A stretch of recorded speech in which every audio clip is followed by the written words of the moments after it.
یا رسول اللہ یا حبیب اللہ۔ اللہ عز و جل قرآن پاک میں ارشاد فرماتا ہے تحقیق کہ اے لوگوں تمہارے لیے رسول کی زندگی میں سب سے بہترین نمونہ ہے۔ مومنوں آپ کے لیے کوئی اور آئیڈیل نہیں، کسی اور کو رول ماڈل نہ بنانا، تمہارے لیے بہترین آئیڈیل اگر کوئی ہے تو وہ رسول اللہ کی ذات ہے۔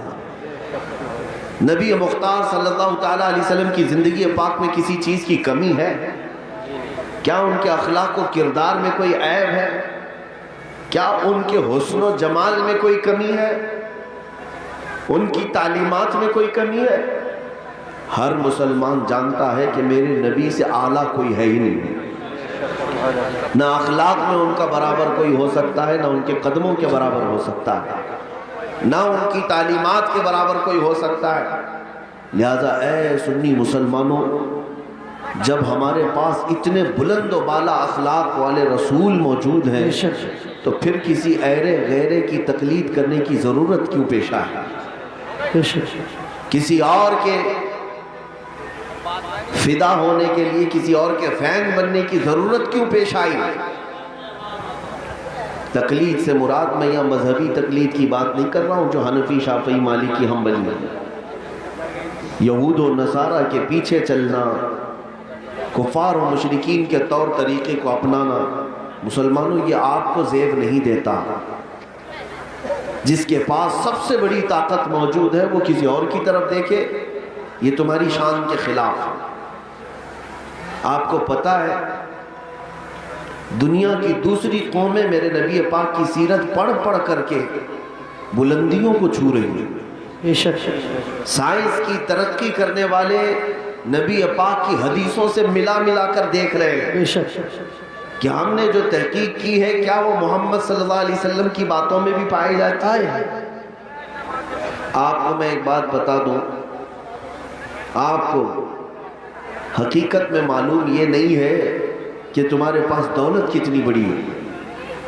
اس سائنٹسٹ کی بات میں آپ کے سامنے کرتا ہوں جس نے سب سے پہلے وہ ڈارک سپیس، سمندروں میں، اوشین سی میں، اٹلانٹک اوشین میں ایک ایسی جگہ ہے جو اتنی اندھیری ہے کہ ہاتھ بھی نکالو تو نظر نہیں آئے گا۔ اتنا اندھیرا ہے وہاں پر کہ سورج کی روشنی بھی نہیں پڑتی۔ یہ سمندروں کے بیچوں بیچ ایک جگہ ایسی آتی ہے تو سب سے پہلے جس نے یہ جگہ کھوجا، تلاش کیا اور پھر آ کر کے قوم کو بتایا کہ سمندر میں میں نے ایک ایسی جگہ دیکھی ہے جہاں سورج کی روشنی پڑتی ہی نہیں اور اتنا اندھیرا ہے کہ آدمی اپنے ہاتھ کو بھی نہیں دیکھ سکتا۔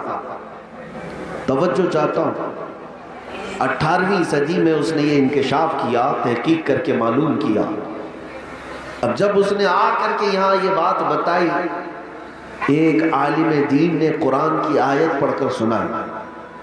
اللہ تبارک و تعالیٰ قرآن پاک میں ارشاد فرماتا ہے سورہ نور میں، او کظلمات فی بحر لجی یغشاہ موج من فوقہ موج من فوقہ سحاب ظلمات بعضها فوق بعض اذا اخرج یدہ لم یکد یراہا۔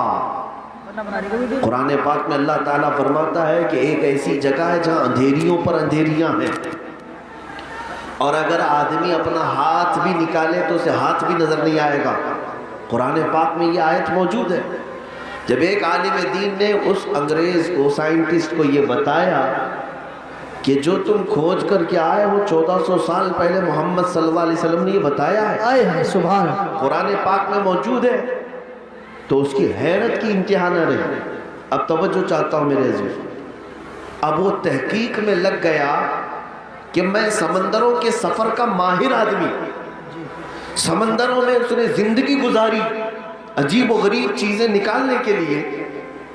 اب جب اسے یہ پتا چلا کہ محمد صلی اللہ علیہ وسلم مجھ سے 1400 سال پہلے یہ بات بتا چکے ہیں، 1300 سال پہلے، تو اب حضور کی سیرت پڑھنا شروع کیا کہ دیکھیں ان کو سمندروں کا علم کتنا تھا، وہ سمندر کے کتنے ماہر تھے۔ توجہ چاہتا ہوں، وہ حیرت میں اس وقت ڈوب گیا جب حضور کی زندگی پڑھ کر کے اسے یہ پتہ چلا کہ 63 سالہ حضور پاک کی ظاہری زندگی میں کبھی حضور نے ایک بار بھی سمندر کا سفر کیا ہی نہیں تھا۔ بے شک رسول پاک صلی اللہ تعالیٰ علیہ وسلم سمندر کے سفر میں کبھی تشریف نہیں لے گئے، اتفاق نہیں ہوا۔ اب وہ شخص کہتا ہے جو کبھی سمندر کا سفر بھی نہیں کیا، وہ اٹلانٹک اوشین میں موجود کسی ڈارک سپیس کی خبر دیتا ہے، تو پھر یہ اپنی جانب سے نہیں دے رہا ہے بلکہ اسے اسی نے بتایا ہوگا جس نے سمندروں کو قائم کیا۔ نعرہ تکبیر، نعرہ رسالت، مسلک اعلی حضرت علماء اہل سنت مفتی سلمان نظری صاحب قبلہ۔ یہ بات میں نے کیوں عرض کی، مجھے بتاؤ اے میرے عزیزوں، دنیا نئی نئی کھوج، نئی نئی ریسرچ کے بعد جو چیزیں لے آتی ہے اور پھر اسے ملا کر دیکھتی ہے تو انہیں پتہ چلتا ہے نہیں، نبی پاک صلی اللہ تعالیٰ علیہ وسلم نے یہ پہلے ہی بتایا تھا۔ انگلینڈ کے ایک محقق نے، ایک دانشور نے اپنی تحقیق میں یہ کہا کہ چاند کی تحقیق پہ ایسا لگتا ہے کہ کبھی یہ پھٹا ہوا تھا۔ اللہ، یہ بھی تحقیق کئی سینکڑوں سال بعد کی ہے۔ تب کسی عالم دین نے یہ کہا اقتربت الساعۃ وانشق القمر، قرآن پاک میں بھی آیا ہے اور حضور پاک کا معجزہ بھی ہے کہ آپ نے اپنی انگلی کے اشارے سے چاند کے 2 ٹکڑے فرمائے۔ سبحان ان کو تحقیق 1000 سال کے بعد ہو رہی ہے، 1200 سال کے بعد انہیں پتہ چل رہا ہے۔ اب آپ کو میں بتاؤں، ایک ایمبریالوجی ایک علم ہے، ایمبریالوجی ڈاکٹریٹ کرنے والے لوگ جانتے ہوں گے، میڈیکل سائنس پڑھنے والے لوگ جانتے ہوں گے۔ ایمبریالوجی کا مطلب ہوتا ہے بچہ پیدا ہونے کا جو پروسیس ہے ماں کے پیٹ میں، یہ کیسے ہوتا ہے۔ آج تو مشینیں آئی نا، سونوگرافی ہے، سی ٹی اسکین ہے، ایکس رے ہے، اسکیننگ ہے، یہ سب چیزیں کرنے کے بعد ڈاکٹر بتاتے ہیں کہ بچہ کتنے ہفتے کا بنا، ہارٹ بیٹ چل رہی ہے کہ نہیں چل رہی ہے، بچہ کتنے مہینے کا ہوا۔ یہ ایمبریالوجی کا علم جو آیا ہے یہ 15ویں صدی کے بعد آیا ہے، 15ویں صدی کے بعد آیا۔ میں آپ کو بتاتا ہوں، آج یہ ساری دنیا کے ڈاکٹر اس بات پر اتفاق رکھتے ہیں کہ ماں کے پیٹ میں پہلے نطفہ جاتا ہے، اس کے رحم میں نطفہ جاتا ہے، پھر نطفہ کیا بنتا ہے، ڈاکٹر سب کہتے ہیں ایک چنگم کی طرح چپچپا ہوا، چنگم کی طرح چپچپا ہوا ایک چھوٹا سا خون کا لوتھڑا بنتا ہے جس کو علقہ کہتے ہیں، عربی میں علقہ، چنگم کو بھی کہتے ہیں۔ توجہ چاہتا ہوں، اس کے بعد پھر یہ ڈاکٹرز کہتے ہیں خون کے لوتھڑے کے بعد پھر بغیر ہڈی کا گوشت بنتا ہے، نطفے سے گوشت بنتا ہے، پھر تھوڑے دنوں کے بعد، مہینے کے پروسیس کے بعد ڈاکٹرز کہتے ہیں کہ اس کے اندر ہڈیاں آتی ہیں، ہڈیاں آنے کے بعد پھر چمڑا آتا ہے، پھر بال آتے ہیں۔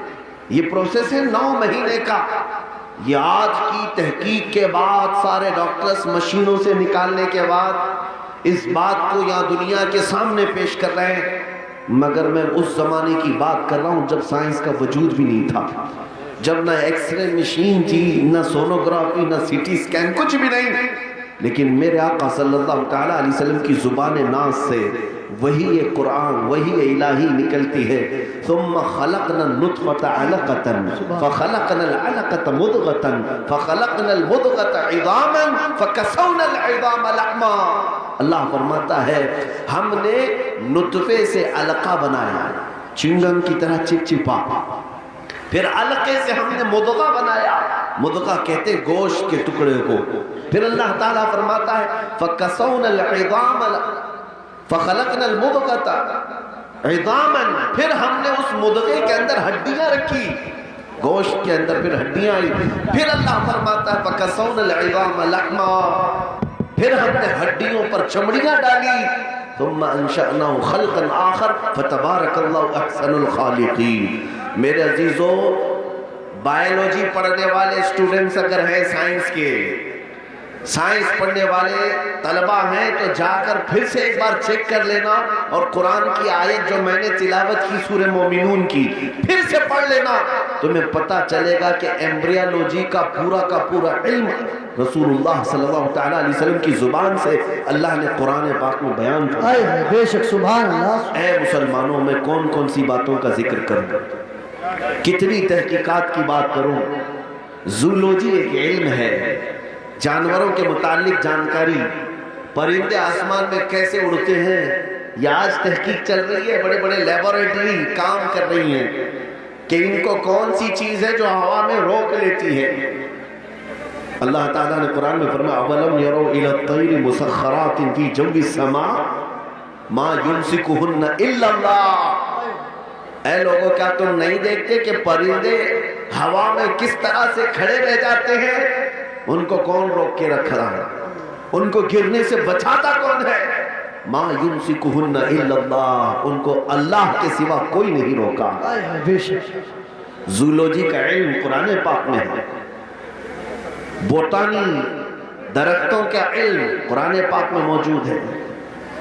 یہاں پر اگر ایگریکلچر جو یونیورسٹی ہیں اس میں پڑھنے والے اسٹوڈنٹ ہیں تو ان سے بھی میں بتاتا ہوں پانی کی کتنی قسمیں ہیں، درختوں کی کتنی قسمیں ہیں، پودے جب بڑھتے ہیں تو ان میں جو قلمی کرایا جاتا ہے یہ کیا ہوتا ہے؟ میرے عزیزو، یہ سارے علوم مصطفیٰ کریم صلی اللہ علیہ وسلم نے اپنی زبان سے بتا دیے۔ بے شک اس زمانے میں بتا رہے ہیں جب سائنس کا وجود نہیں، اس پر مزید یہ کہ نبی پاک پوری زندگی بھر کسی کے ہاں پڑھنے کے لیے گئے نہیں، شاید میرے نبی امی ہیں جن کو دنیا میں کسی نے نہیں پڑھایا۔ رسول پاک کا اگر کوئی استاد ہے، معلم ہے تو رب کائنات۔ بے شک۔ اب یہ تمہید کے بعد میں آپ سے پوچھنا چاہتا ہوں، اے میرے عزیز بچوں، تمہارے پاس علوم کا خزانہ تھا، تمہارے پاس رسول اللہ صلی اللہ تعالیٰ علیہ وسلم جیسی عظیم ذات تھی، تمہیں پھر ادھر ادھر کی دیکھنے کی ضرورت ہی نہیں تھی۔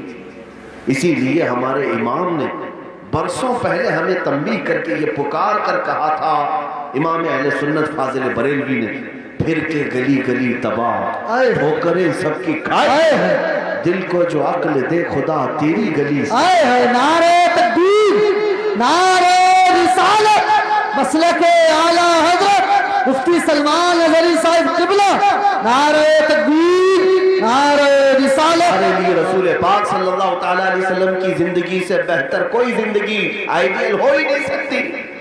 تم اپنی پیدائش سے لے کر اپنی موت تک کے اعمال کو اگر ڈھونڈنا چاہو، میرے نبی پاک کی ذات میں ہر چیز کا علم مل جائے گا۔ بے شک ہمارا دین محفوظ ہے، ہمارا دستور حیات محفوظ ہے۔ وہ لوگ ادھر ادھر دیکھیں جن کے پاس ایجوکیشن نام کی کوئی چیز نہ ہو، وہ لوگ چرا کر کے لائیں قوانین جن کے ہاں خود قوانین نہیں ہوں۔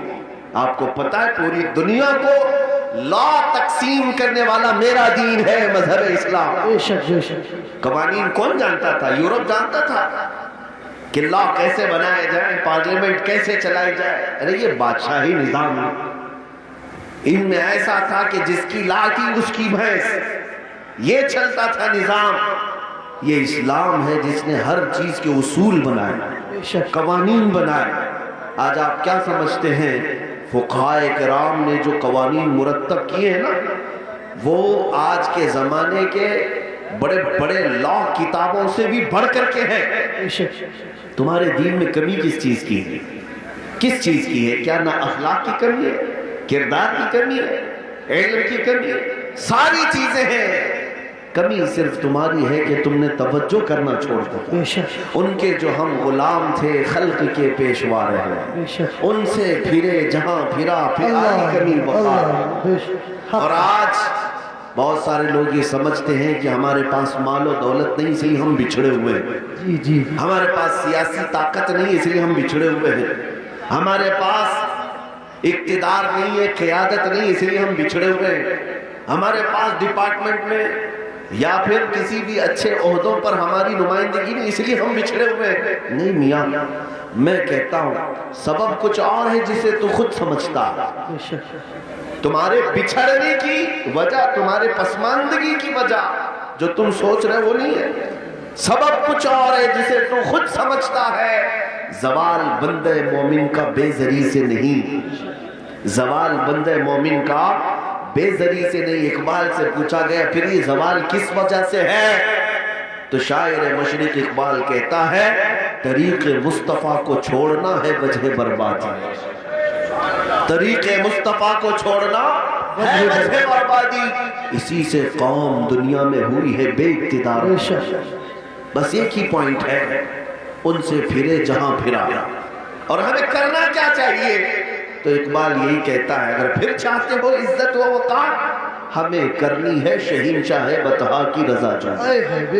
ہمیں کرنی ہے شہنشاہ بطحا کی رضا جوئی. وہ اپنے ہو گئے تو رحمت پروردگار. نعرہ تکبیر، نعرہ رسالت، نعرہ غوثیت، مسلک اعلی حضرت، فیضان اعلی حضرت. عشق محبت، عشق محبت، بستی بستی قریہ قریہ. شہید اعظم کانفرنس حضرت علامہ سلمان اظہری صاحب قبلہ، علماء اہل سنت. سبحان اللہ سبحان اللہ. میرے عزیزوں، مجھے افسوس اس بات کا ہے نوجوانوں کو لے کر کہ آج تم جس راستے پر چل پڑے، کیا یہ مدینے جانے والا راستہ ہے؟ کیا تمہارے چہرے، تمہارا لباس، تمہاری چال چلن یہ مدینے جانے والوں کی ہو سکتی ہے؟ نبی پاک صلی اللہ تعالیٰ علیہ وسلم سے محبت رکھنے والا کبھی کفار و مشرکین کی رضا کے لیے اپنے آپ کو نہیں بدلتا، کبھی غیروں کی رضا کے لیے اپنے چہرے چھلا کر گٹر نالیوں میں نہیں پھینکتا. بعض لوگوں کو یہی تو تکلیف ہے. مولانا آپ آج جو کہہ رہے ہیں ہمیں 4 لوگوں میں اٹھنا بیٹھنا رہتا ہے، ہمارا بزنس ہے، ہماری تجارت ہے، جاب ہے، آپ کے کہنے کے مطابق کیا ہم مولوی بن جائیں؟ میں ان سے یہ کہتا ہوں کہ تم نے نوجوانوں دنیا کے روٹھنے کا تو خیال کیا، میرے مصطفیٰ کے روٹھنے کا خیال نہیں کیا. نبی پاک صلی اللہ تعالیٰ علیہ وسلم کی رضا کے بارے میں کبھی خیال نہیں کیا. مومن کی اصل زندگی یہی ہونی چاہیے، دنیا روٹتی ہے تو روٹے، مجھے منانا ہے تو مجھے اللہ کے نبی کو منانا. بے شک اگر وہ اپنے ہو گئے تو رحمت پروردگار اپنی. میں توجہ چاہتا ہوں میرے عزیزوں، آج بھی قوم مسلم میں ایک چیز کی بیداری آ جائے. دنیا چن چن کر کے نبی پاک کی سنتوں کو ہمارے معاشرے سے ختم کرنا چاہتی ہے. انہوں نے ہماری شناختی ختم کر دی، آئیڈینٹیٹی ختم کر دی. پوش ایریے میں رہنے والے بہت سارے مسلمان وہ ہیں جو محمد احمد نام رکھنے سے بھی گھبرانے لگے. جی نعوذ باللہ من ذالک. اگر تم نے دنیا کے خوف سے اپنے آپ کو بدلنا شروع کیا تو ایک بات یاد رکھنا، یہ دنیا تمہیں کتا بنا کے چھوڑ دیتی. بے شک نہ تم اپنے قوم کے رہو گے نہ وہاں کے بن سکو گے. اور ہم نے دیکھا ہے کیسے کیسے لوگوں کو جو دوسروں کو راضی کرنے کے لیے بھٹکتے رہے، نہ وہ اپنے دین کے رہے نہ دوسروں کے دین کے رہ گئے.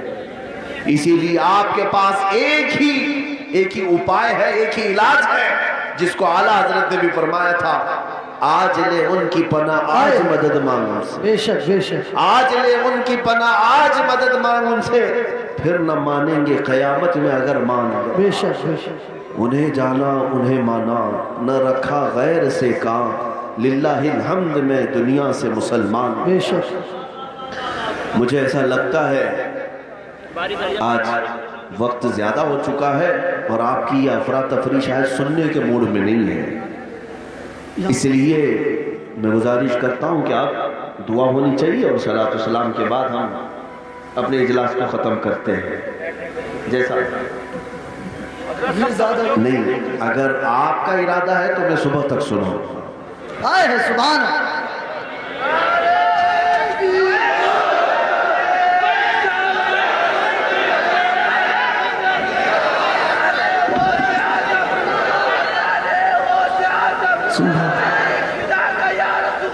یا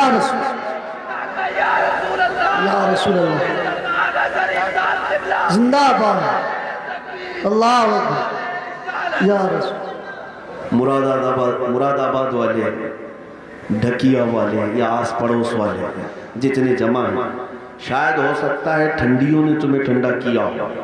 اور مجھے اچھی طرح سے معلوم ہے تمہیں گرم کیسے کرنا ہے. تھوڑی دیر کی بات ہے, تھوڑی دیر کی بات ہے.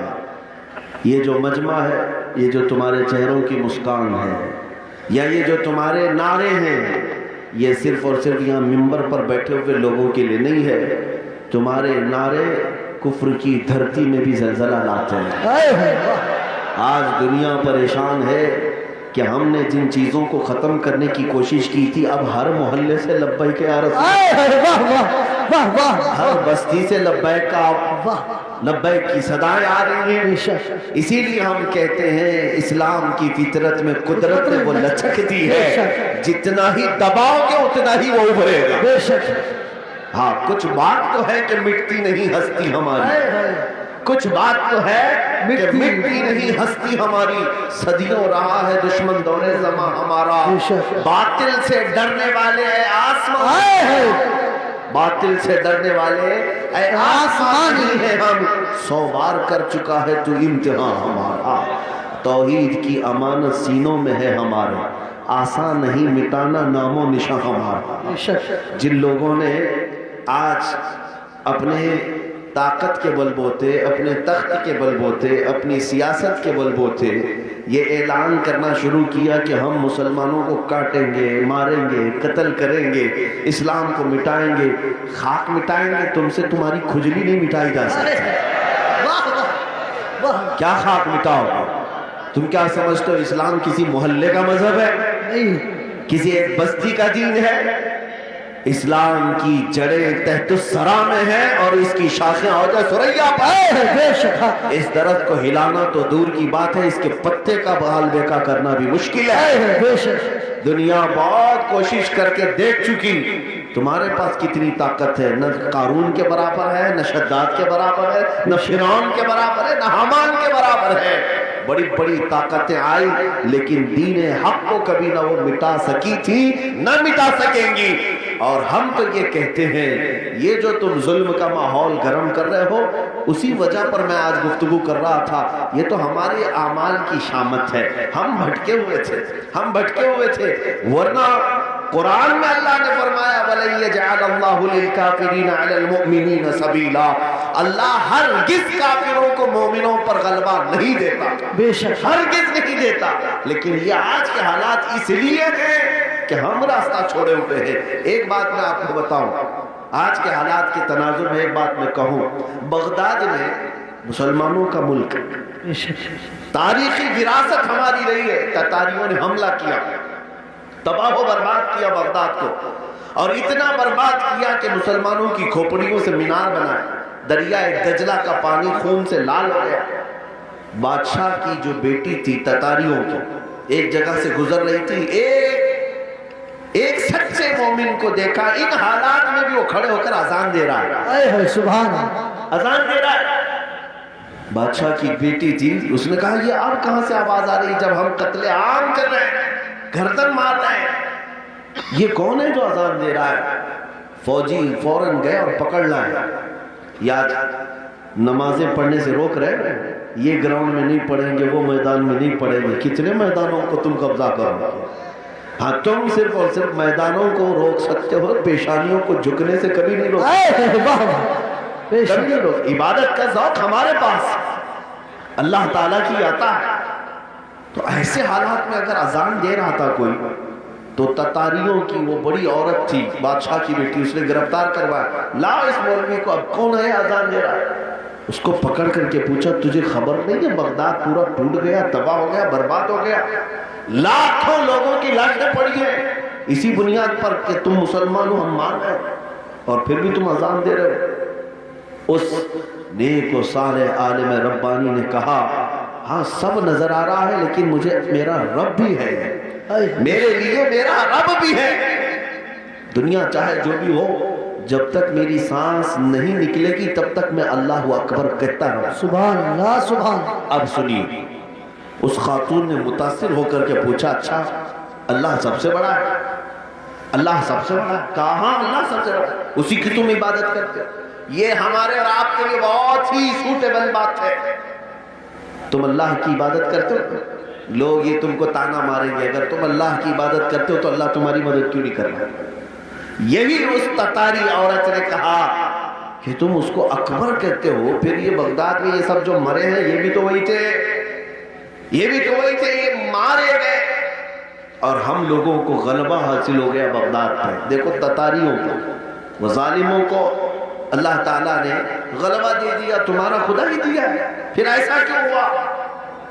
بہت پتے کی بات سنیے، اس عالم دین نے کیا کہا کہ اے خاتون میں تجھے ایک مثال بتاتا ہوں۔ تم نے دیکھا ہوگا کہ بھیڑ بکریاں پالنے والا کوئی چرواہا بکریاں لے کر کے چلتا رہتا ہے، راستے پر چلتا ہے، ہوتا ہوگا نا آپ کیا بھی ریوڑ، جی بکریاں چلتی رہتی ہیں، لیکن بکریاں پالنے والا ساتھ میں کتا بھی پالتا ہے۔ بے شک بکری اور کتے کا کیا لینا دینا، کون سا تعلق ہے؟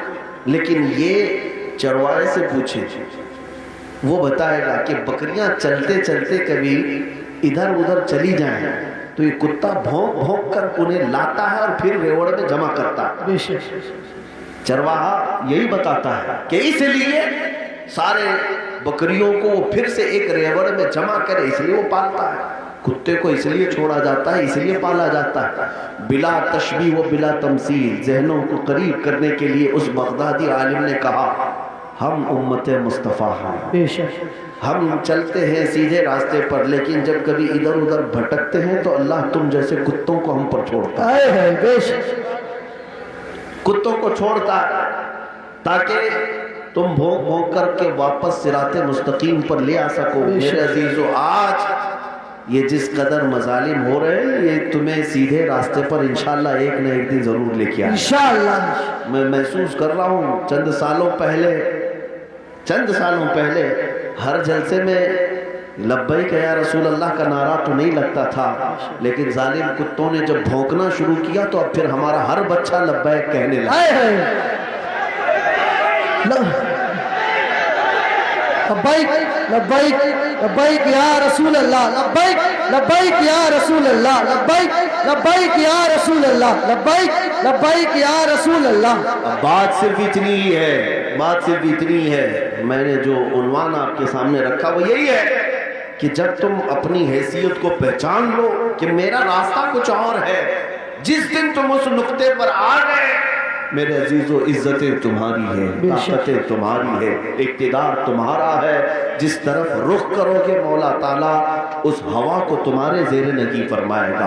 تمہیں پتہ نہیں ہے کہ تمہاری تاریخ کیا تھی، ہماری تاریخ اقبال کی زبان سے اگر سنو گے تو اقبال کہتا ہے ٹل نہ سکتے تھے جنگ میں ٹل نہ سکتے تھے جنگ میں اگر اڑ جاتے تھے، پاؤں شیروں کے بھی میدان سے اکھڑ جاتے تھے، تجھ سے سرکش ہوا کوئی تو بگڑ جاتے تھے، ارے تیغ کیا چیز ہم توپ سے بھی لڑ جاتے تھے، دشت تو دشت ہے دریا بھی نہ چھوڑے ہم نے، بحر ظلمات میں دوڑا دیے گھوڑے ہم نے، آ گیا عین لڑائی میں گر وقت نماز، قبلہ روحوں کے زمین بوس ہوئی قوم حجاز، ایک ہی صف میں کھڑے ہو گئے محمود و ایاز، نہ کوئی بندہ رہا نہ کوئی بندہ نہ رہا۔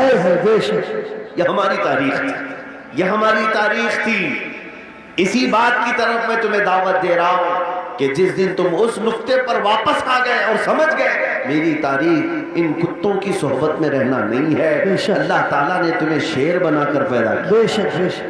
ہاں، اللہ تبارک و تعالیٰ نے تمہارے متعلق قرآن میں فرمایا کنتم خیر امت اخرجت للناس، تم خیر امت ہو جو لوگوں میں اللہ تبارک و تعالیٰ نے تمہیں بنایا ہے، لہذا ایسے ویسے کی طرف تمہیں دیکھنے کی ضرورت نہیں۔ مجھے افسوس اس بات کا ہوتا ہے جب ہمارا نوجوان یہ کہتا ہے نئی فلم آئی ہے اس میں فلاں ایکٹر ہے فلاں ہیرو ہے، بال اس کی طرح، کپڑے اس کی طرح، پینٹ پھاڑ لیا، صرف ایک نچنیاں کو دیکھ کر کے، ایک مجرا کرنے والے کو دیکھ کر کے اپنا آپا کھو گیا، اپنے آپ کو بدل لیا، اور ہمارے گھر کی خواتین صبح سے شام تک سیریل کے سامنے، ٹیلی ویژن کے سامنے، اور خواب وہی سجا رہی ہیں کہ شاید ہمارا بھی گھر ایسا ہی ہو، ہمارا لباس بھی ایسا ہی ہو۔ میرے عزیزوں، دنیا کیا کرتی ہے اس کی تمہیں فکر نہیں ہونی چاہیے۔ عورتیں اگر کسی کو دیکھتی تو وہ سیدہ کائنات فاطمہ الزہرا کو دیکھتی، کم سے کم یہ سیرت کا مطالعہ کرتی کہ ان کا دوپٹہ کیسا تھا، ان کا لباس کیسا تھا، ان کے رہن سہن کیسے تھے۔ اس کو چھوڑ کر انہوں نے آج مجازی عشق کے اور مجازی یہ اسکرین کے اوپر اپنے دل دے بیٹھے. اور اسی طرح مردوں کی حالت بھی یہی ہے, نوجوانوں کی. اے نوجوانوں, تمہارے ہاتھ میں بنگڑیاں تک انہوں نے پہنا دی, کانوں میں بالیاں تک پہنا دی, بالوں میں چوٹیاں تک لا دی, کیا کیا کر دیا. یہاں ہمارے اچھے بھلے مرد کو عورت بنا دیا, جی عورت بھی نہیں مخنث بنا دیا. اور اس پر یہ مزید یہ سمجھتا ہے کہ یہ فیشن ہے, یہ فیشن ہے. ارے ادھر سے ادھر سے پھاڑ کر کے پہننے والا, ننگا گھومنے والا اگر فیشن زدہ ہے تو پھر کتا اور بھینس بیل بکری یہ زیادہ فیشن زدہ ہے, کیونکہ وہ تو کپڑے ہی نہیں پہنتے. اگر ننگا ہونا ہی فیشن ہے تو جانور سب سے بڑے فیشنیبل ہے. میرے عزیزو, جنگلی دنیا کو نہ دیکھو, جو جنگل راج بنانا چاہتی ہو ان کو نہ دیکھو. اگر تمہیں زندگی کے ایمان کے مزے لینا ہے تو مدینے والے کی طرح بے شک نبی پاک صلی اللہ تعالیٰ علیہ وسلم کے اخلاق سے بڑھ کر کسی کے اخلاق ہے نہیں, ان سے بہتر کردار کس کا ہو سکتا ہے. میرے عزیزو, آج دنیا اگر تم سے بھی منہ پھیر رہی ہے تو اس کی وجہ یہی ہے کہ تمہیں خود نبی پاک کی سیرت نہیں معلوم. ایک میں اپنی بات بتاتا ہوں تجربے کی. ایک بار ایک ٹرین سے میں اتر رہا تھا, ایک نوجوان, میلاد کا دن تھا 12ویں شریف کا, اس نے مجھ سے پوچھا کہ کوئی ایسا عمل بتا دیجئے جو رسول اللہ کو خوش کر دے. سبحان. ربیع الاول شریف میں آپ بھی کمکمے لگاتے ہوں گے, سجاتے ہوں گے نا گلیاں, جلوس بھی نکالتے ہیں, ساری چیزیں کرتے ہیں, لیکن کچھ کام اور بھی ہے تمہارے ذمہ. اسٹیشن میں تھے, ریلوے اسٹیشن سے اتر رہے تھے. میں نے اس نوجوان سے کہا بیٹا اگر کچھ کرنا ہے تو دیکھو ہم اسٹیشن پہ ہیں, جاؤ کوئی بوڑھا یا کوئی کمزور ہو جس کا سامان بھاری ہو تو اٹھا لو, یہ میرے نبی پاک کے اخلاق حضور کی سنتوں میں سے اور حضور کے اخلاق کریمانہ میں سے یہ بات تھی. مکہ میں حضور اس بات پر مشہور تھے کہ اگر کوئی بوڑھا سامان اٹھا کر جا رہا ہوتا نبی پاک خاموش نہیں کھڑے ہوتے, اس کا سامان اپنے کندھے پہ لے لیتے. ہاں, حضور اکرم صلی اللہ تعالیٰ علیہ وسلم کے متعلق حضرت خدیجہ الکبریٰ رضی اللہ تعالیٰ عنہ نے بھی یہ فرمایا کہ آپ بوڑھوں کا, کمزوروں کا بوجھ اٹھاتے ہیں, اللہ آپ کے ساتھ برا کبھی نہیں فرمایا. میرے عزیزوں, میں آپ کو ایک تجربے کی بات بتا رہا ہوں. وہ نوجوان گیا ڈھونڈتے ہوئے, ایک بوڑھی عورت اتر رہی تھی 2 بڑی تھیلیاں لے کے. اس کے پاس گیا کہ اماں جی مجھے دے تو میں پہنچا دوں گا. پہلی بات میں ظاہر سی بات ہے اجنبی کو کون سامان دے گا. اس نے منع کیا کہ بھائی چھوڑ دو, میرا سامان مجھے لے جانے دو. وہ نہیں دے رہی تھی. اس نے ضد کیا کہ مجھے دے دیجئے. وہ خاتون کہنے لگی پہلے یہ تو بتا تو کولی ہے یا سامان اٹھانے والا, ایڈریس سے تو نہیں لگتا, کہیں میرا سامان اٹھا کے بھاگ گیا. اس نے حقیقت بتائی, اماں جی بات یہ ہے کہ آج 12 ربیع الاول ہے, سبحان, ہمارے پروفیٹ محمد صلی اللہ تعالیٰ علیہ وسلم کا جنم دن ہے, اور ہمارے نبی پاک صلی اللہ تعالیٰ علیہ وسلم بوڑھوں کا اور کمزوروں کا بوجھ اٹھاتے تھے. ان کی یہ عادت تھی, میں چاہتا ہوں کہ ان کی وہ ادا پر میں عمل کر کے ان کو خوش کر دوں. سبحان سبحان. اس عورت کے دل پر یہ بات لگی. وہ نان مسلم تھی. اس نے سامان اٹھا لیا, جہاں تک جانا تھا وہ خاتون کے ساتھ گیا, ٹیکسی کیا, بھیج دیا, نمبر شیئر کر لیے تھے. وہ عورت چلی گئی سامان لے کر. میرے عزیزو, 6 مہینے گزر گئے اسی طرح سے. وہ نوجوان مجھ سے کہتا ہے کہ مجھے تو خبر نہیں تھی, بات آئی گئی ہو گئی, ایک بار اس طرح سے کسی کی مدد کر لیا, لیکن 6 مہینے کے بعد وہ ایک خاتون جو کرسچن تھی وہ فون کر کے کہتی ہے کہ بیٹا کیا حال چال ہے, تجھے یاد ہے ہم اسٹیشن میں ملے تھے اور تو میرا سامان اٹھایا تھا. کہا ہاں اماں جی یاد ہے. کہا کہ پچھلے 6 مہینے سے میں تیرے نبی کی سیرت ہی پڑھ رہا ہوں. سبحان اللہ, سبحان. نے مجھے ان کی طرف ڈائیورٹ کر دیا, اور ہر دن ان کی بات پڑھتی ہوں تو مزہ کچھ اور ہی آتا ہے, سبحان, لطف کچھ اور ہی آتا ہے.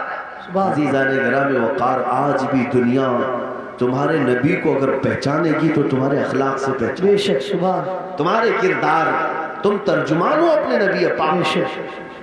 لہذا تمہارے یہ زندگی گزارنے کے طور طریقے ایسے نہیں ہونے چاہیے کہ دنیا تم کو دیکھ کر کے یہ کہے یہ نہایت گندے رہنے والے کہاں کس دین کی طرف بلائیں گے. نہ ان کے ہاں پاکیزگی ہے, نہ طہارت ہے, نہ صفائی ہے. آج نشہ اگر کہیں بکتا ہے تو لوگ تمہاری طرف اشارہ کرتے ہیں. بے شک. پتہ پوچھو کہ نشہ کہاں ملتا ہے. تو مسلمان محلوں کی طرف اشارہ کر دیں گے، کرتے بھی یہی ہیں، بیچتے بھی یہی ہیں۔ اور میرے عزیزوں، سب سے زیادہ جرائم کہاں ہوتے ہیں؟ لوگ تمہاری طرف اشارہ کرنے لگتے ہیں۔ میں یہ نہیں کہتا کہ ہم جرائم پیشہ ہیں، لیکن تم غیروں کی سازشوں کے نظر ہو گئے۔ ایک بادشاہ نے اپنے وزیر سے پوچھا تھا، میری کرسی لمبی دیر تک مجھے قائم رکھنا ہے، کیا کروں؟ وزیر چالاک تھا، اس نے کہا روز روز نئی اسکیمیں دیتے رہو گے، کھائیں گے پھر پوچھیں گے تمہیں کہ پھر نئی اسکیم کیا آئی ہے۔ کہا اگر لمبی دیر تک اپنی کرسی قائم رکھنا چاہتے ہو تو ایک ہی کام ہے، اپنی پوری رعایا کو نشہ کھلانا شروع کرو، چرس بھنگ ساری چیزیں ان کو پلانے کی عادت ڈال لو۔ بادشاہ نے پوچھا ایسا کیوں؟ کہا جب یہ سب نشیڑی ہو جائیں گے تو کب تمہاری کرسی کی طرف دیکھیں گے؟ ان کو ان کا نشہ مل جائے گا، بس وہ سوچیں گے بھی نہیں کہ کون حکومت کر رہا ہے، کون کرسی پہ بیٹھا ہے۔ اس فارمولے پر دنیا آج بھی عمل کرتی ہے۔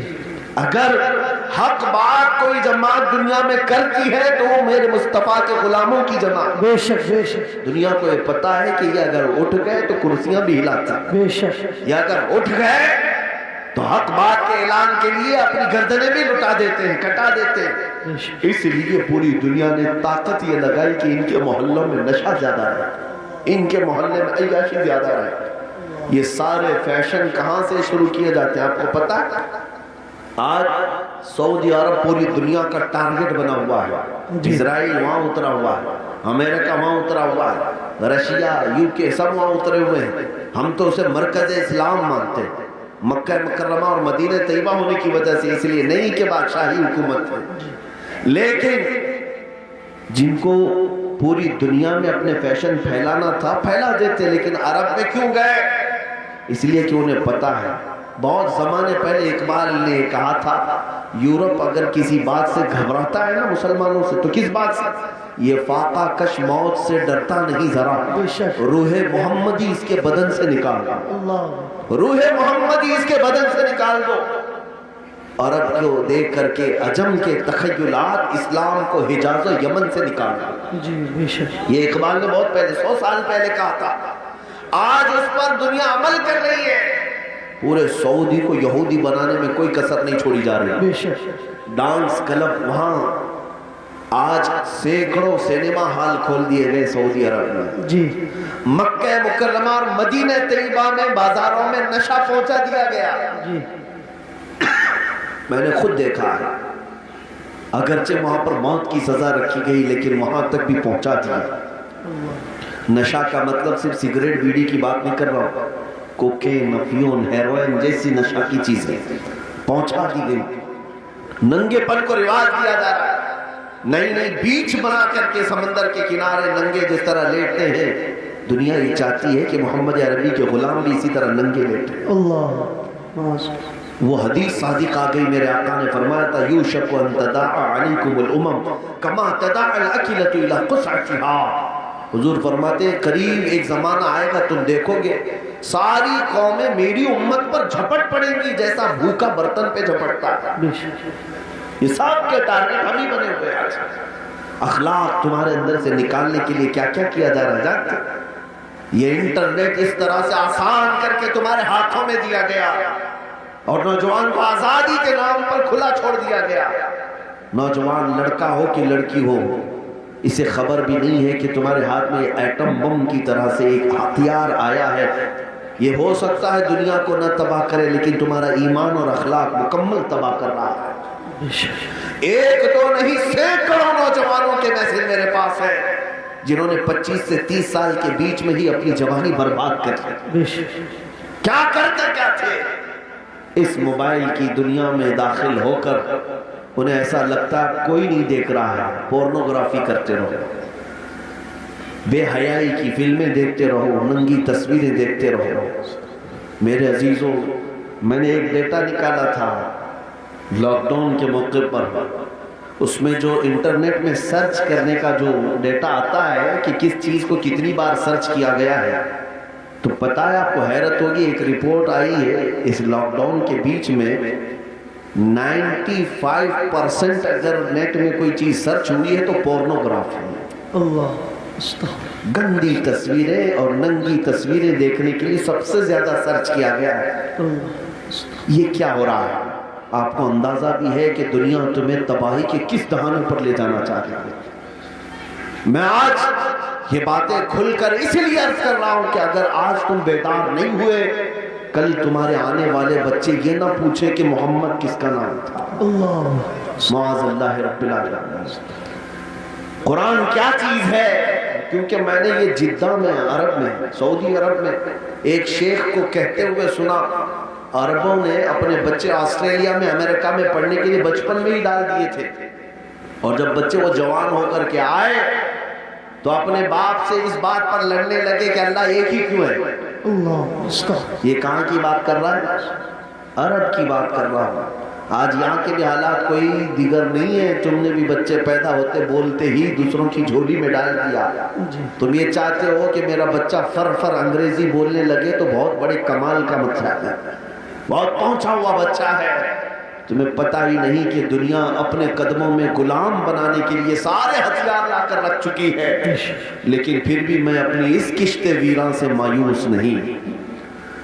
اس دنیا نے جو کرنا تھا سب کر لیا ہے.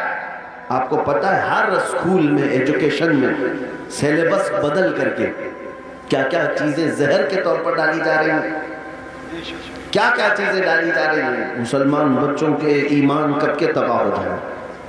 ایک اسکول کے ایک کتاب میرے پاس لائی گئی تھی، کافی سال ہو گئے، جس میں چوتھی یا پانچویں کی یا تیسری کی، اس میں انگلش میں ایک پوئم تھی جس کا مطلب یہ ہوتا تھا کہ خدا کبھی کبھار اترتا ہے، انگلش میں گاڈ اترتا ہے اور بیچ پر ناچنے والیوں کو غور سے دیکھتا ہے، کبھی وائن پیتا ہے. نعوذ باللہ من ذالک. یہ بچپن کے ان دماغوں میں اگر یہ چیز جائے. میں کتاب تلاش کرتا رہا، مجھے نہیں ملی.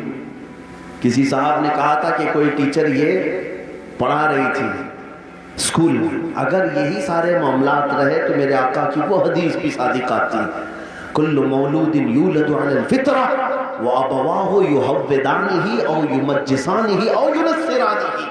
ہر پیدا ہونے والا بچہ اسلام کی فطرت میں پیدا ہوتا ہے، لیکن اس کے ماں باپ اسے یہودی بنا دیتے، عیسائی بنا دیتے یا آگ کا پجاری بنا دیتے. آج یہی تو حالات ہے. تمہارے گھر کا بچہ تو ایمان پر پیدا ہوا تھا، لیکن تم نے کسی اور کی گود میں ڈال کر کب کے اسے کافر بنا دیا. اور نبی پاک صلی اللہ تعالیٰ علیہ وسلم نے یہ بھی فرمایا قیامت کے قریب ایک زمانہ ایسا آئے گا تم پر، صبح تم مومن رہو گے، شام میں کافر ہو جاؤ گے. رات کو مومن سو گے، صبح کافر اٹھو گے. میں سوچتا تھا ایسا کیسے ہو سکتا ہے. میرے عزیزو، دنیا نے اتنے ہتھیار بھی تمہارے پاس رکھ دیے ہیں تمہیں خبر بھی نہیں ہوتی. تم گانے سنتے سنتے سو رہے ہوتے ہو، کئی کفریہ کلمات اس میں آتے ہیں. رات کو تو ایمان والے تھے، صبح سن کر کے کافر ہو چکے. یہ دنیا جس کو تم دیکھ رہے ہو، اعلیٰ حضرت نے کیا خوب کہا، شہد دکھائے زہر پلائے، قاتل دائم شوہر کش، اس مردار پہ کیا للچائے دنیا دیکھی بھالی. اے نوجوانوں، یاد رکھنا ایک وقت آئے گا جب ہم سب کو اس دنیا کو ترک کر کے جانا ہے. اس بات کا یقین رکھو کہ ہماری سانسیں رکنے والی ہیں. ایک دن ہمیں باندھ کر کے لے جایا جائے گا.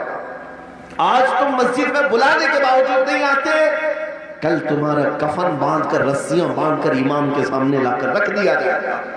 زندگی بھر نہیں پڑتا تھا، لیکن اب امام تم پر پڑے گا.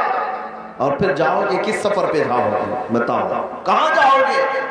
کوئی ایسی جگہ تم نے ڈھونڈ رکھی ہے تو میں تم سے پھر بات نہیں کروں گا کہ مرنے کے بعد میں نے ایک سیف جگہ دیکھی ہے تمہارے پاس. تمہیں پتہ ہے جانا تو وہی ہے جہاں سب پہلے والے بھی گئے.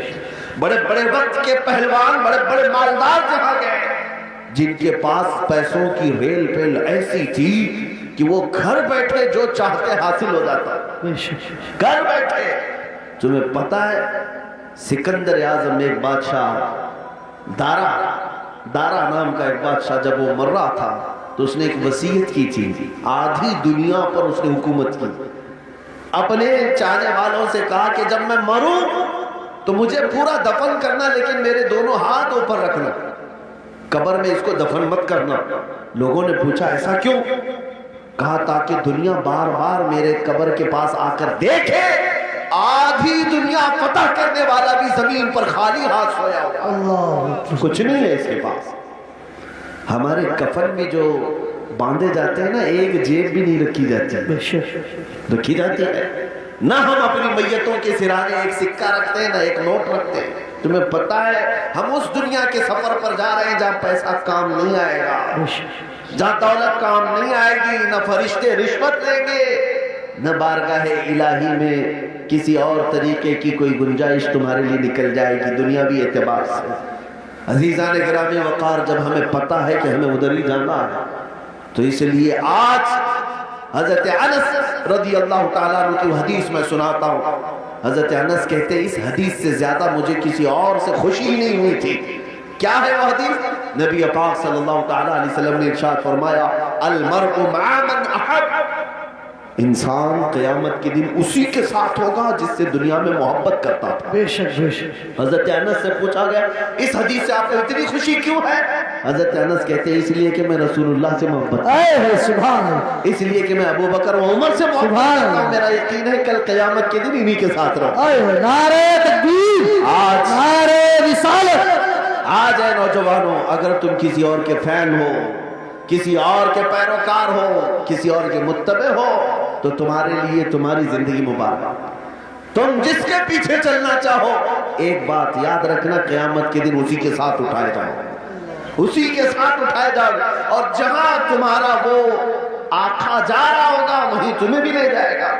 لیکن الحمدللہ مجھے اس بات پر فخر ہے، میں اکثر نوجوانوں سے کہتا ہوں کہ ایک کام کرتے ہیں، تم بار بار ہمارے سمجھانے سے آتے نہیں کبھی، تم اخلاق رسول کو ہلکے میں لے لیتے ہو، سنتوں کو ہلکے میں لے لیتے ہو، اسلامی زندگی کو عیب سمجھنے لگ جاتے ہو۔ ان نوجوانوں سے میں کہتا ہوں چلو ٹھیک ہے، میں اور تم مل کر ایک کام کرتے ہیں، میں اور تم مل کر ایک کام کرتے ہیں۔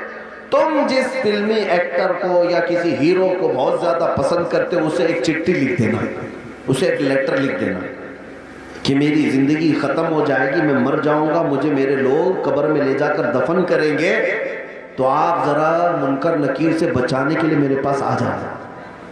لکھو گے؟ اس سے لکھ کر کے جانا اور کہنا صبح شام میں تمہاری طرح سے پہنتا تھا، چلتا تھا، کھاتا تھا، سب میں تمہاری نقل کرتا تھا، زندگی بھر میں تمہارا فین تھا، اب جا رہا ہوں تو مدد کے لیے قبر میں آ جانا۔ ایک نوجوان سے میں نے کہا تو ہنسنے لگا، کہا کہ حضرت ایسی بات کیا وہ آ سکے گی ہماری قبر میں؟ کہا تجھے نہیں معلوم، جب تجھے اتنا معلوم ہے کہ وہ نہ آئے گا نہ مدد کرے گا، لیکن میں اپنی بات ضرور کہوں گا تجھے۔ میں نے چٹھی لکھنے کے لیے اس کو کہا میں اپنے نبی پاک کو لکھ کر جاتا ہوں، اے ہے سبحان، یا رسول اللہ میں آپ کی ہر ادا پر عمل کرنے کی کوشش کرتا تھا، آپ کی طرح کھانے کی کوشش کرتا رہا، سنتوں پر عمل کی کوشش کرتا رہا،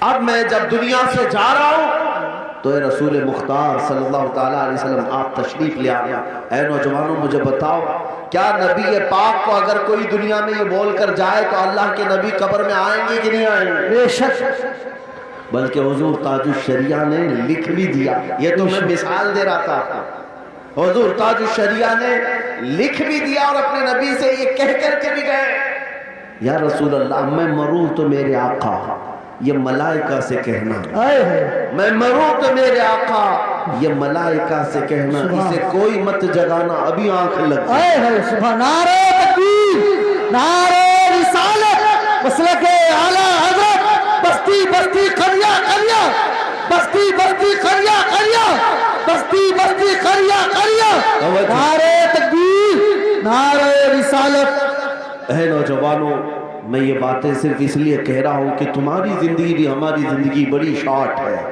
آپ خود اپنی پچھلی زندگی میں جا کر دیکھ لو، چند ہی سال گزرے تھے، بچپنا تھا تمہارا، تم بچپنے میں ادھر ادھر کھیل کود میں گزار رہے تھے اور آج جوان ہو چکے، پلک جھپکتے ہوئے جوان ہو گئے، اور ہم نے چند سالوں پہلے جن کو جوان دیکھا تھا آج ان کے بال سفید ہو گئے، بال سفید اور دانت جھڑنے لگ گئے، اتنی تیزی سے یہ وقت گزر رہا ہے تمہیں اندازہ بھی نہیں، اور تم ہیپی نیو ایئر منانے میں لگے ہو، تمہاری زندگی کی ایک ایک اینٹیں ایک ایک دیواریں گرتی جا رہی ہیں، تم موت کے اتنی قریب ہوتے جا رہے ہو. لہذا میرے عزیزوں ایک وقت ایسا آئے گا تم چاہو گے 1000 کہ میں ایک سجدہ کر لوں اللہ کی بارگاہ، لیکن تم کر نہیں سکو گے. وہ سکرات کا وقت ہوگا، نزع کا وقت ہوگا، تمہارا سر پہاڑ کی طرح بھاری ہو چکا ہوگا، نہیں اٹھا نہیں سکو گے. لیکن اس دن شدت سے تم خواہش کر رہے ہوگے اے اللہ سر اٹھانے کی طاقت دے دے، ایک بار میں تجھے سجدہ کر لوں.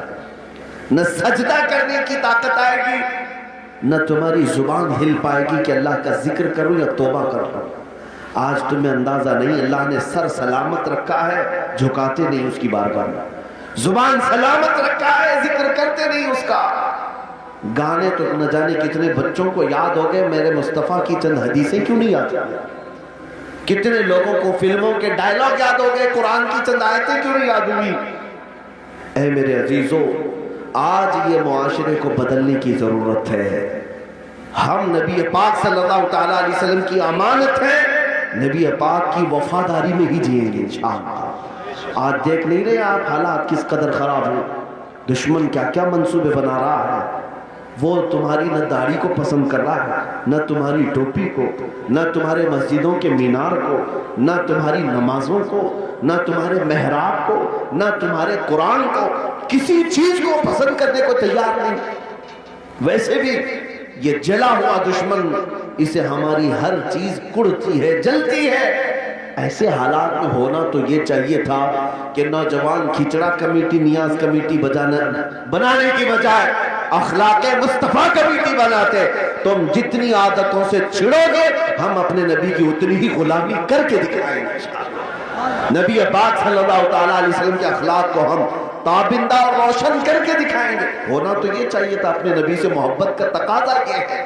ان خواتین سے بھی میں کہتا ہوں جو بچیاں آج کثرت سے بھٹکتی چلی گئیں اور غیروں کے ہتھے چڑھ گئیں، 1 2 نہیں سینکڑوں ایسی بچیاں ہیں جو کالج کی نظر ہو گئیں اور وہاں مجازی عشق و محبت میں پاگل ہو گئیں. انہیں وقتی طور پر کچھ نوجوانوں کے چہرے بہت خوبصورت لگنے لگ جاتے ہیں. یہ شیطان ہے. حدیث پاک میں ہے النظرۃ سہم من سہام الشیطان، یہ آنکھوں کا جو ایک بار ملاپ ہوتا ہے شیطان کے تیروں میں سے ایک تیر ہے. عورتوں کو چاہیے تھا کہ اپنی نگاہیں نیچی رکھتی، لیکن تم جن نوجوانوں کا ہاتھ پکڑ کر کے یہ سمجھتی ہو میری قوم چھوٹتی ہے تو چھوٹنے دو، ماں باپ کا منہ کالا ہوتا ہے تو کالا ہونے دو، میری قوم مجھے تانے مارتی ہے تو مارنے دو، مگر میں اپنی محبت کے پیچھے جاؤں گی. یہ ساری باتیں کہاں سے آ رہی ہے؟ یہ دنیا ہمیں فلموں میں دکھا رہی ہے، یہ سیریل میں دکھایا جا رہا ہے کہ محبت کا مطلب یہ ہے کہ سب سے لڑائی لڑ لو، ماں سے بھی لڑ لو، باپ سے بھی لڑ لو، سارے معاشرے سے لڑ لو، لیکن ایک بے حیائی کو تم کر جاؤ. یہ دنیا یہی تو دکھا رہی ہے اور بچے ہمارے یہی سمجھتے ہیں کہ ہم کو بھی ایسا ہی کرنا ہے. اس کو یہ سمجھتے ہیں ایک جنگ ہے، محبت کی جنگ لڑ رہے ہیں. نادانو یہ محبت کی جنگ نہیں ہے، یہ بے حیائی اور ننگا پن ہے. تمہیں اتنی بھی خبر نہیں جس ماں نے اپنے خون جیسے دودھ کو تمہارے حلق میں 2 سال تک ڈالا اور رات رات جاگ کر کے تمہاری تربیت کرتی رہی، وہ باپ جو پورا دن بھر تمہارے لیے پسینے بہاتا تھا، اور تجھے خبر بھی نہیں ہے کتنی عیدیں، کتنی ایسے تہوار آئے جب وہ اپنی خوشی چھوڑ کر تمہارے لیے لباس لاتا رہا، تمہارے لیے چھوٹے چھوٹے کھلونے دیکھتا رہا. اس باپ کی بھی تمہیں ذرا برابر خبر نہیں، اس ماں کی بھی نہیں. ایک لڑکی کو میں نے دیکھا، اس کا باپ ہارٹ اٹیک کا مریض تھا، ہارٹ اٹیک آ بھی گیا، جب وہ بچی کسی اور کا دامن پکڑ کر بھاگ رہے اور پولیس میں آ کر کہتی ہے نہیں مجھے کرنا ہے تو اسی سے کرنا ہے، میرا باپ ڈھونگ کر رہا ہے، میرا باپ ڈھونگ کر رہا ہے. ایک اور لڑکی وہ کہتی ہے میں نے سمجھایا کہ بیٹا اپنے باپ کی تو سن لے، تیرا باپ تو اکلوتی ہے وہ مر جائے گا. وہ لڑکی کہتی ہے مر جا رہا ہے تو مرنے تو ان کی زندگی ویسی بھی ختم ہونے والی ہے، مجھے اپنی جوانی جینے دیجیے آپ. اللہ کی پناہ میں وہاں سے ہٹ گیا. ایک اور خاتون ہے وہ کہتی ہے میں نے پوچھا کیا ایسا نظر آ گیا تجھے؟ سال 18 گزر رہے ہیں ابھی تیرے عمر کے، اتنی جلدی کیا اچھا لگ گیا؟ کہتی ہے مجھے اس نے 5000 کا جوڑا دلایا، میرے باپ نے کبھی دلایا نہیں تھا. تجھے پتہ نہیں پوری زندگی اس نے خون سینچ کر کے تجھے جوان کیا. آج تیری پیشانی پر تیرے باپ کی کتنی امیدیں رکھتی ہیں. پتہ ہے مجھے ان نوجوان لڑکیوں پر ترس آتا ہے. تم سارے لوگوں کو ٹھکرا کر کے جاتی ہو، لیکن کیا تم یہ سمجھتی ہو کہ اللہ تعالیٰ کی مدد تمہارے ساتھ آئے گی؟ اللہ اس کے رسول تم سے راضی ہوں گے؟ میرے آقا صلی اللہ تعالیٰ علیہ وسلم نے ماں باپ کی طرف دکھا کر کے کہا، اے مسلمانوں، یہی تمہاری جنت بھی ہے، یہی تمہاری دوزخ بھی ہے. ان کو راضی کرو تو جنت، ان سے غداری کرو گے تو دوزخ ہے. کتنے ماں اور باپ بلکتے رہ جاتے ہیں اپنی بیٹیوں کے نام پر. دلی کے ایک صاحب ہیں، انہوں نے مجھے ایک لسٹ بھیجی تھی. کئی وہ لڑکیاں ہیں جو ان غیر مسلموں کے ہتھے چڑھ گئی محبت میں آ کر. ہوا کیا جانتے ہیں؟ ایک دو نہیں، میرے پاس ان کا ڈیٹا موجود ہے. یہ گئی اپنے گھروں سے بغاوت کر کے، لیکن اس ظالم نوجوان نے چند رات اس کے ساتھ گزار کر اسے باہر کی طاقتوں کے حوالے کر دیا، بیچ دیا. وہ آج دبئی میں ہے، جسم فروشی کر رہے ہیں، جسم فروشی کر رہے، وہ چھوٹ بھی نہیں سکتی. ان لڑکیوں نے جو اپنے احوال بھیجے ہیں، خون کے آنسو نکلتے ہیں. وہ رو رہی ہے اور کہتی ہے اب ہمارے پاس کوئی ٹھکانہ ہی نہیں. اس نے بھی ہمیں ٹھکرا دیا اور ہم تو اپنے ماں باپ کو ویسے ہی چھوڑ کر کے آئے تھے، جائیں تو کہاں جائیں.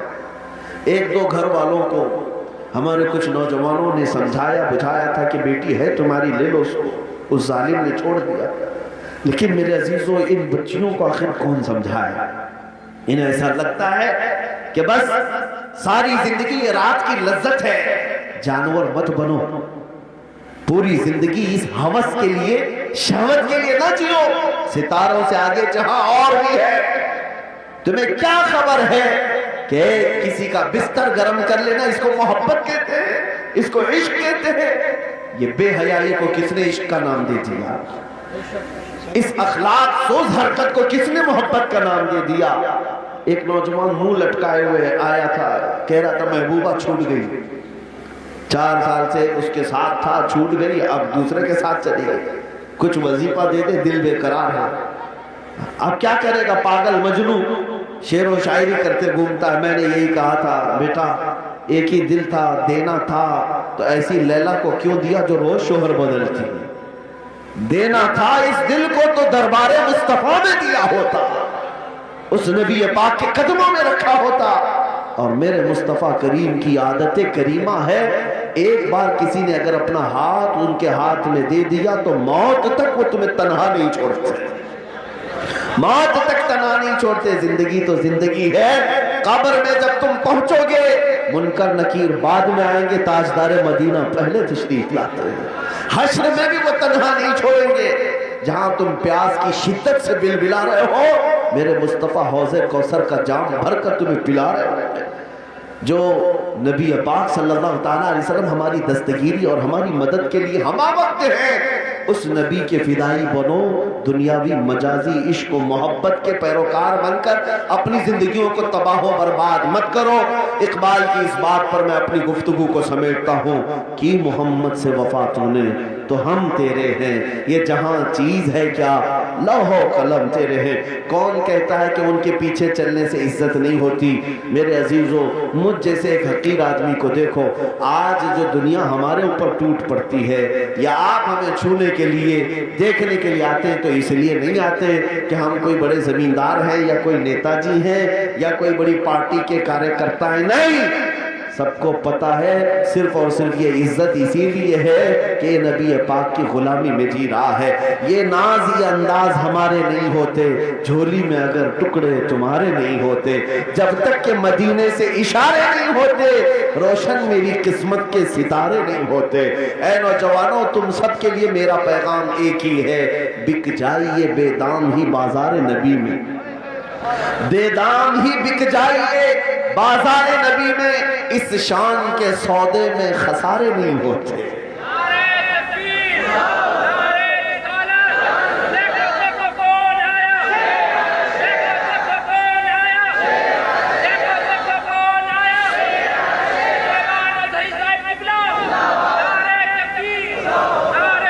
میری باتیں ہو سکتا ہے چند لوگوں کو کڑوی لگتی ہیں. میرے عزیزوں، بخار کی دوا کڑوی ہوتی ہے، نکل جاؤ گے تو جلدی شفا یابی بھی ہے. ہاں، میری باتوں کا برا نہ مانو، لیکن اگر میں نے کہیں آپ کے اوپر سخت جملے رکھے ہیں تو صرف اور صرف اس لیے کہ یہ میرا درد ہے. تم میرے مصطفیٰ کے غلام ہو, اگر میں تمہیں نہ بولوں تو کس کو بولوں؟ اگر تمہارے اندر اخلاق برے آتے ہیں تو تکلیف صرف ہمیں نہیں رسول اللہ کو ہوتی ہے. کب تک میرے نبی پاک کو تکلیف پہنچاؤ گے؟ اللہ کے نبی تو یہ فرماتے ہیں کہ اگر تمہارے تلووں میں کانٹا بھی چبھے تو اس کا درد مجھے ہوتا ہے. میرے آقا فرماتے ہیں اور جب تم کسی شراب کے اڈے پر بیٹھے ہو, جب تمہارے ہاتھوں میں تاش کے پتے آئیں, جب تمہاری زبان نشا کر رہی ہو, تو میرے مصطفیٰ تمہیں دیکھ کر کیا محسوس کر رہے ہوں گے؟ میرے آقا صلی اللہ تعالیٰ علیہ وسلم جب تمہاری طرف نظر فرمائیں گے تو ان پر کیا گزرے گی؟ کم سے کم میرے نبی کا خیال کرو. حضور پاک کے لیے میں اتنی باتیں کر رہا ہوں, باقی میرا کیا رشتہ ہے آپ سے؟ میں کون ہوتا ہوں تمہیں ڈانٹنے والا؟ میں کون ہوتا ہوں تمہارے درمیان چلانے والا؟ صرف اس لیے کہ میرے آقا صلی اللہ تعالیٰ علیہ وسلم کو ہم راحت اور سکون کی خبریں تو پہنچا سکے. حضور نے فرمایا ہر جمعرات کو میری پوری امت کے اعمال فرشتے میرے پاس پیش کرتے ہیں, میں سب کے اعمال دیکھتا ہوں. ہفتہ بھر تم نے کیا کیا حضور سنتے ہیں, فرشتے ساری باتیں لے جا کر پہنچاتے ہیں ہر ہفتے. کبھی احساس ہوا کہ ہر جمعرات کو ہمارے کون سے اعمال حضور کے پاس گئے ہوں گے؟ جب فرشتے یہ کہہ رہے ہوں گے کہ آقا آپ کا فلاں امتی دن رات لہو میں کھو رہا تھا, کھیل کود میں گزار رہا تھا, لڑکیوں کے بیچ عیاشیاں کر رہا تھا, تو حضور پاک پر کیا بیتتی ہوگی؟ ہمارے باپ کے پاس اگر کوئی آ کر کے ہماری شکایت کرے تو ہم اسے بھی پسند نہیں کرتے, ہم کہتے ہیں ابا کو بتانا مت. لیکن نبی پاک کو جب فرشتے بتا رہے ہوں گے تو حضور صلی اللہ تعالیٰ علیہ وسلم پر کیا گزرے گی؟ اس لیے میرے عزیزو یہ باتیں جو میں نے کی ہیں انشاءاللہ العزیز آج ہمارا جلسہ اسی پر کامیاب ہوگا. ہم جب جان دینے کی بات کرتے ہیں نبی پاک سے, نبی پاک کے لیے, تو کیا میرے مصطفیٰ کے لیے میں آپ سے پوچھتا ہوں جب حضور کی عزت کی بات آئے گی اپنی گردن لے کر تیار ہیں؟ سب کا جذبہ یہ ہے, ہمارا بچہ جوان موڑا یہی کہتا ہے یا رسول اللہ یہ ایک جان کیا ہے اگر ہو کروڑوں, تیرے نام پہ سب کو وارا کروں میں, حبیب خدا کا نظارہ کروں میں, دل و جان ان پر نثارہ کروں میں. سب کا یہ جذبہ مجھے پتا ہے, لیکن اے میرے عزیزوں میں نہ آج تمہاری جان مانگنے آیا, نہ میں تمہاری گردن مانگنے آیا, نہ تمہارا خون مانگنے آیا, بس اتنی بھیک ضرور مانگنے آیا ہوں. جو قوم اپنے نبی کے لیے گردن دے سکتی ہے, چند عیاشیوں اور گناہوں کو مصطفیٰ کے نام پہ چھوڑ کیوں نہیں سکتی؟ چھوڑیں گے انشاءاللہ العزیز. آج سے یہ عہد کر کے اٹھیں گے کہ میں اب اللہ نے جو کان دیے سنوں گا تو حضور کی نعتیں سنوں گا. زبان سے میں کبھی غلیظ کلمات, گالی گلوچ اور گانے نہیں گاؤں گا. اگر میری زبان کھلے گی تو اس بات کے ساتھ میں سو جاؤں یا مصطفیٰ کہتے کہتے, کھلے آنکھ میری صلی اللہ کہتے کہتے. جب بھی زبان بولے گی تو نبی نبی بولے گی. سب سے اعلیٰ و اولا ہمارا نبی, سب سے بالا و والا ہمارا نبی. چند نعتیں یاد کر لو تاکہ چلتے پھرتے بھی تمہاری زبان اگر کسی کو پکارے تو میرے مصطفیٰ کو پکارے. توجہ چاہتا ہوں, یہ کام کریں گے آج سے انشاءاللہ. اب میری گفتگو یہاں پر ختم ہو گئی اور میں نا امید ہو کر کے نہیں جاتا, نا امید ہو کر نہیں جاتا. مجھے یقین ہے میں نے کسی ایسے ویسے کا نہیں, تمہارے خون سے بھی بڑھ کر, تمہاری جان سے بھی بڑھ کر جس کا رشتہ ہے اس نبی کا واسطہ میں نے تمہیں دیا ہے, اس رسول پاک کا واسطہ میں نے تمہیں دیا ہے. اور مجھے پتا ہے کہ نوجوان ہمارے گناہ تو کر سکتے ہیں لیکن اپنے نبی کو دھوکہ کبھی نہیں دے سکتے, اپنے نبی کو دھوکہ نہیں دے سکتے. بے وفائی ہم حضور کے ساتھ کبھی نہیں کریں گے. اب اخیر میں چند باتیں آپ سے کہتا ہوں. ٹھیک ہے یہ ہمارے اعمال تھے, اس کی اصلاح ضروری تھی اس لیے مجھے کہنا پڑا, لیکن پھر بھی اے مسلمانوں اگر تمہارے اعمال جیسے بھی ہو جائیں خوف اور ڈر اپنے سینے میں مت لانا. ہندوستان میں رہ رہے ہو نا, آپ میں سے کوئی پاکستان سے آیا ہے؟ پاکستان والا چھپ چھپ کر کے پھرے مجھے کوئی پکڑے گا. ارے جس زمین کے ہم برسوں سے وارث ہیں, یہ زمین آج کے 5 سالہ نشیڑی لوگوں کی نہیں ہے, یہ ہمارے باپ آدم علیہ السلام کی زمین ہے یا نہیں ہے؟ تو بھیک مانگی ہوئی زمین نہیں ہے, نہ ہی ہم چوری چپاٹی کرتے ہوئے ڈکیتی ڈالتے ہوئے یہاں آ کر کے قبضہ کیے ہوئے. تو ڈر کس بات کا, خوف کس بات کا؟ اپنی زمین پر رہ رہے ہیں تو آج کے بعد خوف سے نہیں جئیں گے انشاءاللہ، خوف سے نہیں جئیں گے۔ اگر یہ ظالم کتے کہیں کسی کو ظلم کے ساتھ پکڑتے بھی ہیں تو میرے عزیزوں ڈرنے کی ضرورت نہیں، یہ عہد کر کے اٹھنا کہ گردن جائے گی تو اللہ اکبر کے نام پہ جائے گا۔ ہم حسینی کردار کو زندہ کر کے جائیں گے۔ تمہارے مرنے سے اور میرے مرنے سے کچھ نہیں ہوگا، اسلام زندہ ہوتا ہے ہر کربلا کے بعد، انشاءاللہ العزیز کچھ نہیں ہوگا۔ آپ تمامی حضرات بے خوف جئیں گے انشاءاللہ، اور اپنے دین کی سربلندی کے ساتھ جئیں گے، اپنے دین کو نہ ہلکا ہونے دیں گے، نہ اپنے نبی پاک کی بے عزتی کبھی برداشت کر کے جئیں گے، کبھی نہیں۔ توہین رسالت ہوگی تو شم نبوت کے پروانے طاغوتی طاقتوں سے ٹکرائیں گے، ناموس رسالت کی خاطر انشاءاللہ العزیز ہر طاقت سے ٹکرائیں گے، ناموس رسالت کی خاطر۔